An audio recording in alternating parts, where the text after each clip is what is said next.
Hello mummy's, क्या बार बार सिखाने के बावजूद आपका बच्चा प्रीपोजिशंस में हमेशा गलतियां करता है? तो अब आपको घबराने की ज़रूरत बिल्कुल भी नहीं है, क्योंकि आप बिल्कुल सही वीडियो देख रहे हैं। जी हाँ, आज के इस वीडियो में मैं आपको बताऊंगी कैसे आप बहुत ही आसानी से बच्चे को प्रीपोजिशन सिखा सकते हैं, ताकि एक ही बारी में बच्चा सीख जाए और फिर कभी भी गलती ना करे। यकीन मानिए, मैंने भी इसी तरीके से अपने बच्चों को प्रीपोजिशन सिखाया है और अभी उनसे कभी भी प्रीपोजिशन में गलतियां नहीं होती हैं। तो कौन सा तरीका मैंने आजमाया था वो मैं आपके साथ शेयर करने वाली हूँ। तो देखिए, सबसे पहले तो आपको फिगर ड्रॉ करना होगा, पिक्चर्स के थ्रू ही बच्चों को समझाना होगा, ताकि बच्चों को जल्दी समझ में आए। तो आप क्या कर सकते हैं, या तो आप ड्रॉ कर सकते हैं, या मेरी तरह इस तरह के कटिंग लगा के बच्चों को समझा सकते हैं। अब सबसे पहले आपको बच्चे को समझाना है कि प्रीपोजिशन होता क्या है। तो सबसे पहले तो बच्चे को आप ये समझाएं कि प्रीपोजिशंस होता क्या है। तो प्रीपोजिशंस वो वर्ड है या ग्रुप ऑफ वर्ड है जो ये बतलाता है, जो नाउन के पहले लगता है, और ये बतलाता है कि वो नाउन और प्रोनाउन का प्लेस क्या है, लोकेशन क्या है, टाइम क्या है, या उस ऑब्जेक्ट को इंट्रोड्यूस करता है। बेसिकली प्रीपोजिशन के बिना किसी भी सेंटेंस को पूरा नहीं किया जा सकता। ये बहुत ही इंपॉर्टेंट है ग्रामर में, जो बच्चे को समझाना बहुत ज़रूरी है, क्योंकि एक गलती होगी तो पूरा सेंटेंस गलत हो जाएगा और फिर मार्क्स कम आएंगे। तो इसके लिए बच्चे को ये समझाना बहुत ही ज़्यादा ज़रूरी हो जाता है। अभी आपको बच्चे को प्रीपोजिशन समझाना है, तो एक ही बारी में उन पर लोड ना दें, पार्ट बाय पार्ट उन्हें समझाएं। इसके ऊपर मैंने एक सेपरेट वीडियो बना के रखा हुआ है, जहाँ मैंने प्रीपोजिशन बहुत ही आसान तरीके से समझाया है। अगर अभी तक आपने उस वीडियो को नहीं देखा है तो ऊपर आई बटन पे आपको उस वीडियो का लिंक दिखाई दे रहा होगा, इस पर क्लिक करके आप उस वीडियो को देख सकते हैं। ओके, तो प्लेस के लिए कौन कौन सा प्रीपोजिशन इस्तेमाल होता है, यानी कि किसी भी ऑब्जेक्ट या पर्सन का जो प्लेस है, मतलब किस डायरेक्शन में है या किस जगह पर है, ये बताने के लिए जिन जिन प्रीपोजिशन का इस्तेमाल होता है वो आज हम बच्चे को सिखाएंगे। तो बच्चे को आपने खुद पूछना है कि बेटा देखो, ये हमारा पेट है टॉमी। टॉमी कहाँ है? बच्चा खुद देख रहा है पिक्चर में कि टॉमी तो बॉक्स के अंदर है, तो वो खुद कहेगा कि मम्मा टॉमी बॉक्स के अंदर है, यानी कि टॉमी कहाँ है? बॉक्स के अंदर।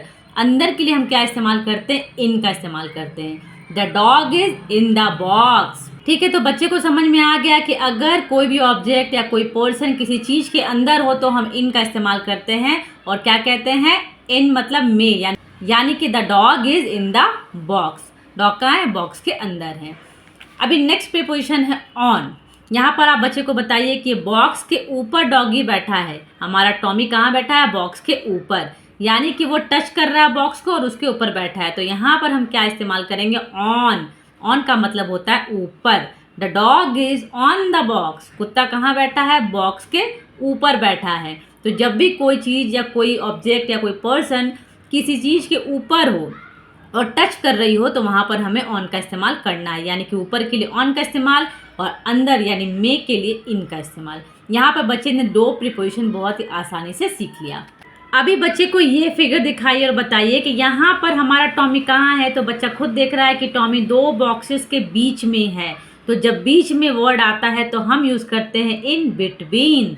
The dog is in between the box, यानी कि कोई ऑब्जेक्ट, कोई पर्सन अगर दो चीज़ों के बीच में हो तो हम इन बिटवीन का इस्तेमाल करेंगे। Dog is in between the box. अभी नेक्स्ट प्रीपोजिशन है क्या? अंडर।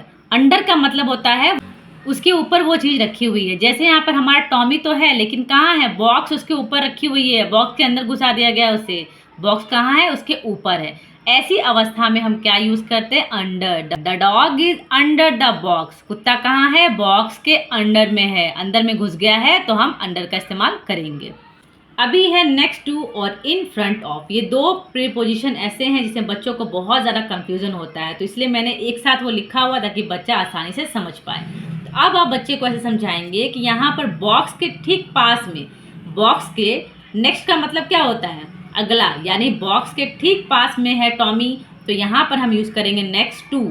यानी कोई भी ऑब्जेक्ट या कोई पर्सन किसी चीज़ के एकदम पास में हो तो हम नेक्स्ट टू का इस्तेमाल करते हैं। जैसे the dog is next to the box, वही अगर वो ऑब्जेक्ट या पर्सन उस चीज़ के ठीक सामने हो, जैसे यहाँ पे हमारा टॉमी कहाँ है? बॉक्स के ठीक सामने बैठा है, तो इन फ्रंट ऑफ का इस्तेमाल करेंगे, यानी कि the dog is in front of the box. अगर बाजू में है, बगल में है, तो नेक्स्ट टू, और ठीक सामने बैठा है तो इन फ्रंट ऑफ का इस्तेमाल करेंगे। इस तरीके से ये दो चीज़ें बच्चों को आप क्लियर कर देंगे, क्योंकि इसमें बहुत ज़्यादा कन्फ्यूज़न बच्चों को हो जाता है। ठीक है, अभी नेक्स्ट है बिहाइंड। बिहाइंड का मतलब होता है पीछे। अभी देखिए बच्चे से आप पूछे कि बेटा टॉमी कहाँ है, तो बॉक्स के पीछे है, तो the dog is behind the box. यानी कि कोई पर्सन या ऑब्जेक्ट किसी चीज के पीछे हो तो हम बिहाइंड का इस्तेमाल करते हैं। बिहाइंड का इस्तेमाल कब करते हैं? पीछे वर्ड के लिए, ठीक है। अभी नेक्स्ट है ओवर और अबव। अभी देखिए अबव और ओवर में क्या अंतर होता है। यहाँ पर बॉक्स के ठीक ऊपर डॉग है, ठीक है, ठीक ऊपर है, तो ये हम यहाँ पर अबव यूज़ नहीं करेंगे। अबव और ओवर भी दो सिमिलर टाइप के प्रीपोजिशंस हैं, इससे बच्चों को बहुत ज़्यादा कन्फ्यूज़न होता है। अब ये कैसे बच्चे को हम क्लियर करेंगे? बच्चे को आप ऐसे बताइए कि मान लो बेटा ये एक बुक सेल्फ है और इसके ठीक ऊपर में एक क्लॉक रखी हुई है, ठीक है, एक क्लॉक है। तो यहाँ पर क्या है कि क्लॉक ठीक ऊपर रखी हुई है और वो चल फिर नहीं रही है, यानी कि मूवमेंट नहीं कर रही है, तो यहाँ पर हम अबव का इस्तेमाल करते हैं। यानी कि जब कोई पर्सन या कोई ऑब्जेक्ट ठीक ऊपर हो लेकिन मूवमेंट ना करी हो तो हम अबव का इस्तेमाल करेंगे। देखिए चूंकि यहाँ पे बॉक्स के ऊपर डॉग तो है, लेकिन वो डॉग क्या बॉक्स के ऊपर ऐसा टंगा तो नहीं ना है, वो जंप कर रहा है, इधर से उधर जा रहा है, मतलब वो मूवमेंट कर रहा है, तो यहाँ पर हम ओवर का इस्तेमाल करेंगे। The dog is over the box. Dog कहाँ है? बॉक्स के ऊपर है, ओवर है, ठीक है, मूवमेंट करने वाला है, यहाँ से वहाँ मूवमेंट करेगा तो ओवर लगाएंगे। और इसके लिए क्या इस्तेमाल होता? The clock is above the book shelf. यानी कि जो हमारा क्लॉक है वो कहाँ है? बुक सेल्फ के ठीक ऊपर है। दोनों का मतलब ऊपर ही होता है, लेकिन इसमें मूवमेंट नहीं होगा, ठीक ऊपर होगा, टच नहीं कर रहा होगा। और ओवर में ऊपर तो होगा लेकिन मूवमेंट होगा और वो भी टच नहीं कर रहा होगा, क्योंकि टच अगर कर लेगा तो ऑन हो जाएगा ना, ऊपर हो जाएगा। बॉक्स के ऊपर अगर डॉगी बैठा होता तो हम क्या कहते हैं? Dog is on the box. क्योंकि वो ऊपर बैठा नहीं है, टच नहीं कर रहा बॉक्स को और अब मूवमेंट कर रहा है तो ओवर है। क्योंकि यहाँ पर मूवमेंट नहीं है तो अबव है। नीट एंड क्लियर है। ऐसे ही बच्चे को आप दोनों का डिफरेंस साथ ही साथ समझा दे ताकि आगे जाके कंफ्यूजन ना हो। क्योंकि ये जो in front of, next to, over और अबव होता है इसमें बच्चे ज़्यादा कंफ्यूज होते हैं, ठीक है। अभी नेक्स्ट प्रीपोजिशन है नियर। यहाँ पर हम देख पा रहे हैं टॉमी कहाँ है? बॉक्स से ठीक पास में है, तो नियर का इस्तेमाल होगा। The dog is near the box. यही टॉमी अगर दूर होता बॉक्स से तो क्या यूज करते? The dog is far from the box. जो डॉगी है वो बॉक्स से बहुत दूर है। क्योंकि पास है तो नियर का इस्तेमाल करेंगे और दूर होता तो फार का इस्तेमाल करते हैं, ठीक है। अभी ऐसे हमने कटआउट लगा के बच्चे को अच्छे से सारा कुछ समझा दिया है। अब आप क्या कर सकते हैं? बच्चे को अपने घर में पड़ी चीज़ों से समझा सकते हैं। जैसे चलिए एक एग्जाम्पल देखते हैं।